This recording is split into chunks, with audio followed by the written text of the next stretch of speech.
السلام علیکم ناظرین، میں ہوں آپ کا فرنود رومی اور آپ دیکھ رہے ہیں فرنود رومی یوٹیوب چینل۔ آج کی اہم بات یہ ہے کہ ہمارا جو فلائی اوور برج ہے مالیگاؤں کا، جسے بہت سارے لوگ پلیا کا نام بھی دے رہے ہیں، گزشتہ 4 برسوں سے التوا کا شکار ہے۔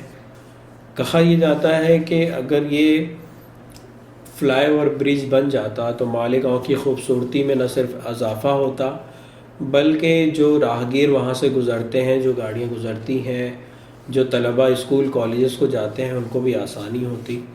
لیکن شومی قسمت کہ ہمارے یہاں کے سیاسی لیڈران آپسی چپکلش میں اس معاملے کو انہوں نے بھونڈا مذاق بنا دیا ہے۔ شہر کے حالات اس وقت ایسے ہیں کہ آگرہ روڈ کا کام بھی التوا کا شکار ہے۔ دھول مٹی والا گاؤں ہو گیا ہے ہمارا مالیگاؤں، بلکہ بہت سارے لوگوں نے تو دھول گاؤں بھی کہا ہے مالیگاؤں کو، کیونکہ اس کی جو مین اہم شاہراہ ہے، آپ دیکھیں گے کہ راستوں میں گڑھے ہیں اور آپ بنا ماسک پہنے ہوئے، بنا آنکھوں پر چشمہ لگائے ہوئے یہاں سے گزر نہیں سکتے۔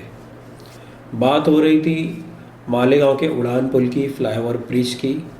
آپ دیکھیں گے اور آپ نے سنا ہوگا کہ اس فلائی اوور برج کے بنانے کے لیے تقریباً 21 کروڑ 73 لاکھ کا فنڈ لایا گیا حکومت سے، مہاراشٹر حکومت سے، لیکن پچھلے کئی مہینوں سے نہ ہی ٹھیکیدار حضرات نظر آ رہے ہیں اور نہ ہی وہاں کام کرنے والے جو مزدور ہیں وہ نظر آ رہے ہیں، بلکہ وہ اپنے ساز و سامان کے ساتھ، اپنی مشینوں کے ساتھ گدھے کے سر پر سینگ کی طرح غائب ہو چکے ہیں۔ اسی طرح کارپوریشن یہ کہہ رہی ہے کہ 63% کام ہو چکا ہے برج کا اور بقیہ ہونا باقی ہے، لیکن کب ہوگا جناب والا کام؟ کب ہوگا بتائیے؟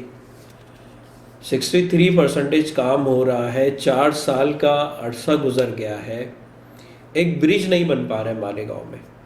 آپ دوسرے شہروں کی مثالیں لیں، پونے کی، ممبئی کی، آپ دیکھیں گے 1 سال کے اندر کام کمپلیٹ ہو جاتا ہے، فلائی اوور برج کھڑا ہو جاتا ہے، تیار ہو جاتا ہے۔ رات میں بھی کام چلتا ہے، دن میں بھی کام چلتا ہے، اور بڑی تیز رفتاری کے ساتھ کام کو انجام تک پہنچایا جاتا ہے۔ لیکن مالیگاؤں میں کوئی کام شروع ہوتا ہے تو وہ تکمیل کے مراحل تک پہنچے گا، اس کی کوئی گارنٹی نہیں دی جا سکتی۔ اب دیکھیں گے ہمارا جو یہ برج ہے، فلائی اوور برج جب سے بنا ہے، طلبہ کو وہاں سے گزرنے میں دقتیں ہو رہی ہیں۔ وہ تو کہیے کہ لاک ڈاؤن کی وجہ سے اسکولیں وغیرہ دوبارہ سے بند کر دی گئی، کالجز بند کر دیے گئے، تو ابھی طلبہ کا گزر نہیں ہے زیادہ وہاں سے۔ لیکن جو راہگیر ہیں، جو دوسرے شہروں سے آ رہی سواریاں ہیں، وہ جب وہاں سے گزرتی ہیں تو ٹریفک والا سما ہو جاتا ہے، ٹریفک کا ماحول پیدا ہو جاتا ہے۔ اس کے علاوہ برج جس جگہ بن رہا ہے وہاں ٹھیلے والے اپنی گاڑیاں لگا رہے ہیں، کلیجی والے، کھیری والے، ان کا مسکن بن گیا، بلکہ ان کا بزنس ہی وہیں چل رہا ہے۔ لوگ اپنی اپنی گاڑیاں وہاں کھڑی کر رہے ہیں، کچرا ڈپو بن چکا ہے، لوگ وہاں کچرا پھینک رہے ہیں۔ اس کے علاوہ سیاسی لیڈران اس جگہ سے گزرتے ہیں، لیکن ایسا معلوم ہوتا ہے کہ انہیں کوئی پرواہ ہی نہیں ہے، بڑی بے پرواہی کے ساتھ وہ دیکھتے ہوئے گزر جاتے ہیں۔ کب تک شہر کی جو ترقی کے کام ہیں وہ سیاست کی نظر ہوتے رہیں گے؟ کیوں نہیں ہمارے جو سیاسی لیڈران ہیں وہ ترقیاتی کاموں میں ایک دوسرے کا ساتھ دیتے ہیں؟ سننے میں یہ آتا ہے، لوگ کہتے ہیں کہ سامنے بھلے ہی ایک دوسرے سے مخالفت بتاتے ہیں سیاسی لیڈران، لیکن جب یہ لوگوں کی نظروں سے اوجھل ہوتے ہیں تو ایک ہی ٹیبل پر بیٹھ کر کھانا کھاتے ہیں۔ اس میں کوئی دقت نہیں ہے، مسئلہ یہ ہے کہ ترقیاتی کاموں میں آپ لوگ ایک ٹیبل پر کیوں نہیں بیٹھ سکتے؟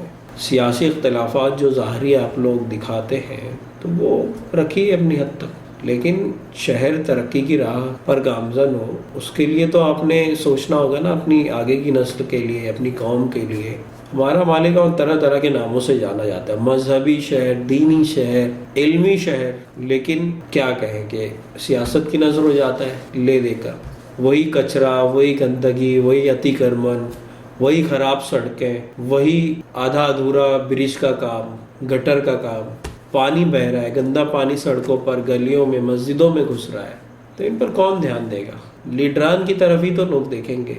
لوگوں نے صبح نکلتے ہیں بیچارے کمانے کے لیے، شام کو لوٹتے ہیں، کس سے کہیں گے؟ وہ دیہاڑی مزدور زیادہ ہے ہمارے یہاں، پاورلوم مزدور ہے۔ تو ہمارے جو رہنما ہیں، لیڈران ہیں، وہ سوچیں اس تعلق سے، وہ خیال کریں اپنے شہر کا، اپنے شہر کے لوگوں کا، سیاست بھی کریں لیکن ترقی کے کاموں میں بھی بڑھ چڑھ کر حصہ لیں۔ ایک ساتھ چلا جا سکتا ہے نا، پیرلل آپ چل سکتے ہیں، ترقی کے کام بھی چلیں، آپ سیاست بھی کریں۔ آپ جب اس میں اتنا ٹائم لگا رہے ہیں تو آپ کا بھی حق بنتا ہے کہ بھائی آپ بھی فائدہ اٹھائیں، لیکن ساتھ ساتھ کام تو چلنے دیں، عوام کو راحت رسانی کے ذرائع دیں، عوام کو راحت دیں۔ بس یہی چند باتیں تھیں جو آج ہمیں کہنا تھی، اور حاصل مدعا یہ تھا اس بات کا، اس گفتگو کا، کہ جو ہمارا برج ہے، آگرہ روڈ کا اہم برج، اس کا کام جس طرح سے رک گیا ہے، اور تقریباً 13 کروڑ روپے دیے جا چکے ہیں۔ ٹوٹل فنڈ پاس ہوا تھا 21 کروڑ 73 لاکھ کا، جس میں سے 13 کروڑ روپے دیے جا چکے ہیں۔ کارپوریشن نے کہا کہ 63% کام ہو چکا ہے۔ اب جبکہ لوہے کے سریے کے بھاؤ بڑھ گئے تو ابھی وہ ریوائز ہوگا، اس کے ریٹ بڑھیں گے، تو وہ جو 21 کروڑ 73 لاکھ کا فنڈ پاس ہوا تھا وہ قریب قریب دگنا ہو جائے گا۔ تو یہ سب عوام کا پیسہ ہے، عوام کا پیسہ برباد ہو رہا ہے۔ تو میری مؤدبانہ گزارش ہے ہمارے جو رہنما ہیں شہر کے، جو لوگ اس ویڈیو کو دیکھ رہے ہیں، وہ کوشش کریں کہ ہمارا شہر ترقی کی طرف گامزن ہو۔ ہم بھی چاہتے ہیں کہ شہر ترقی کرے، عوام چاہتی ہے شہر ترقی کرے۔ اچھا رہنما، ایک اچھا لیڈر اگر اس سمت سوچے تو بہت کچھ ہو سکتا ہے ہمارے شہر میں۔ انہی باتوں کے ساتھ میں الوداع چاہتا ہوں۔ شکریہ ناظرین۔